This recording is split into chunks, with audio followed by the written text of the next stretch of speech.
തിരുവനന്തപുരം നെട്ടയം മലമുകളിൽ ബിജെപി പ്രവർത്തകരും നാട്ടുകാരും തമ്മിലുണ്ടായ സംഘർഷത്തിൽ വട്ടിയൂർക്കാവ് SHOക്കെതിരെ നടപടി വേണമെന്ന ആവശ്യവുമായി ആർ ശ്രീലേഖ DGPക്കും സിറ്റി പോലീസ് കമ്മീഷണർക്കും വാട്സ്ആപ്പ് വഴി സന്ദേശം അയച്ചു. നടപടിയില്ലെങ്കിൽ കമ്മീഷണർ ഓഫീസിന് മുന്നിൽ ധർണയിരിക്കുമെന്നും സന്ദേശത്തിൽ പറയുന്നു. വട്ടിയൂർക്കാവ് പോലീസ് CPIM പ്രാദേശിക നേതൃത്വത്തിന്റെ ചട്ടുകമായി പ്രവർത്തിച്ചെന്നാണ് BJPയുടെ ആക്ഷേപം.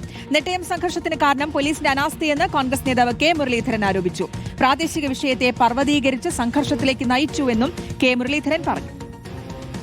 അതായത് ആ സംഘർഷം പോലീസിന്റെ അനാസ്ഥ കൊണ്ട് സംഭവിച്ച ലോക്കലായിട്ടുള്ള ചില പ്രശ്നങ്ങൾ അതിനെ പർവ്വതീകരിച്ചൊരു സംഘർഷത്തിലേക്ക് നയിച്ചപ്പോൾ അത് തടയാൻ പോലീസിന് കഴിഞ്ഞില്ല. ഈ ഇലക്ഷൻ കാലം തൊട്ട് പോലീസിന്റെ അനാസ്ഥ അവിടെ വളരെ പ്രകടമായിരുന്നു. അതിൻ്റെ കൂടെ ഭാഗമായിട്ടാണ് ഇപ്പോഴുണ്ടായ സംഘർഷം എന്ന് പറയുന്നത്.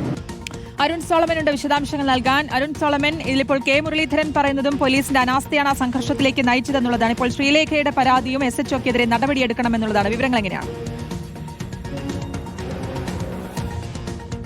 ശ്രുതി, ഇത് വട്ടിയൂർക്കാവ് മലമുകൾ ഭാഗത്തെ രണ്ട് വീട്ടുകാർ തമ്മിലുള്ള പ്രശ്നം പിന്നീടത് പ്രാദേശികമായി BJP CPM സംഘർഷത്തിലേക്ക് വഴിതെളിച്ചു. അവിടെ വട്ടിയൂർക്കാവ് CI വിപിനെതിരെയുള്ള ആരോപണം വലിയ ശക്തമായി ഉയരുകയാണ്. ആ ഘട്ടത്തിലാണ് ഇപ്പോൾ ആർ ശ്രീലേഖ പറയുന്ന അതേ ആരോപണത്തിനെ കൂട്ടുപിടിച്ചുകൊണ്ട് തന്നെയാണ് K മുരളീധരനും രംഗത്തെത്തിയിരിക്കുന്നത്. കാരണം ഇത് തിരഞ്ഞെടുപ്പ് കാലത്ത് തന്നെ വിപിന്റെ ഭാഗത്തു നിന്ന് ഗുരുതരമായിട്ട് വീഴ്ചകൾ സംഭവിച്ചിട്ടുണ്ട്. പല സംഘർഷങ്ങൾക്കും പ്രാദേശിക CPMന്റെ നേതൃത്വത്തിന്റെ ചട്ടുകമായിട്ട് പോലീസ് മാറി. അതിന് നേതൃത്വം കൊടുത്തത് വിപിനാണ് എന്നുള്ളതാണ് ഈ BJP ആയാലും അതുപോലെ തന്നെ കോൺഗ്രസ് ആയാലും ആരോപിക്കുന്നത്. ഇതിൽ ഇന്ന് K മുരളീധരൻ പറഞ്ഞത് തിരഞ്ഞെടുപ്പ് ഘട്ടത്തിൽ തന്റെ വാഹനത്തിന് തന്റെ പ്രചരണ രംഗത്ത് തടസ്സമായി VK പ്രശാന്ത് പ്രസംഗിക്കുകയും അതിനെ തടയാൻ പോലും പോലീസിന്റെ ഭാഗത്തുനിന്ന് യാതൊരുവിധ നടപടിയും ഉണ്ടായില്ല.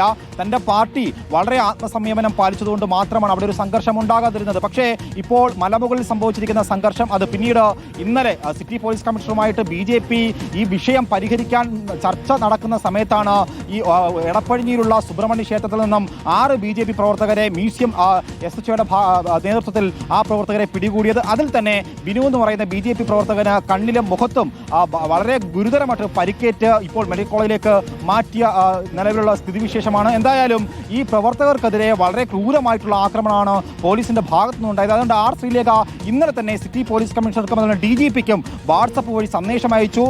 നിലവിൽ വട്ടിയൂർക്കാവ് CIക്കെതിരെ നടപടി വേണം, അദ്ദേഹത്തെ ഈ തലസ്ഥാനത്ത് നിന്ന് മാറ്റി നിർത്തണമെന്നുള്ള ആവശ്യമാണ് നിലവിൽ BJP മുന്നോട്ട് വെക്കുന്നത്. അല്ലാത്ത പക്ഷം പോലീസ് കമ്മീഷണറുടെ ഓഫീസിലേക്ക് ധർണയുമായി എത്തുമെന്നുള്ള മുന്നറിയിപ്പാണ് ആർ ശ്രീലേഖ നടത്തിയിരിക്കുന്നത്. ശ്രുതി, വ്യക്തമാണ്. അരുൺ സോളമനാണ് വിശദാംശങ്ങൾ നൽകിയത്.